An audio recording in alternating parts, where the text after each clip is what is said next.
નમસ્કાર. અલ્પેશ ઠાકોરની પોલ ખુલી. ગુજરાતમાં ભૂપેન્દ્ર પટેલ અને 16 મંત્રીઓએ શપથ ગ્રહણ કર્યા, પરંતુ આ 16 મંત્રીઓમાં અલ્પેશ ઠાકોરને પણ મંત્રીમંડળથી દૂર રાખવામાં આવ્યા છે.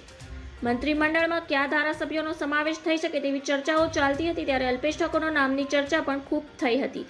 પરંતુ ફાઇનલ લિસ્ટ જ્યારે સામે આવી ત્યારે અલ્પેશની બાદ બાકી થયેલી જોવા મળી. ત્યારે મહત્વનું છે કે એક સમય હું ચૂંટાઈશ તો લીલી પેનથી સહી કરીશ, મંત્રી થઈશ એવી વાતો કરનાર અલ્પેશ ઠાકોરને મંત્રીપદ ન મળતા ભાજપના કેટલાય નેતાઓ ખુશ થયા જણાઈ રહ્યા છે.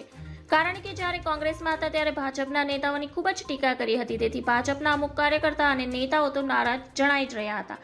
જ્યારે અલ્પેશ ઠાકોરને ભાજપે ટિકિટ આપી ત્યારે એવી ડંફાસો મારતા હતા કે અમારી સાથે ભાજપે સમાધાન કર્યું છે, કારણ કે ભાજપને સમાધાન કરે છૂટકો નથી, એટલે જ અમને ટિકિટો આપવી પડી રહી છે. આવી ડંફાસો વચ્ચે પણ નરેન્દ્ર મોદી અને ભાજપ માટે સમર્પિત કાર્યકર્તાઓની છાતી પર પથ્થર મૂકીને આ બંનેને જીતાડ્યા છે.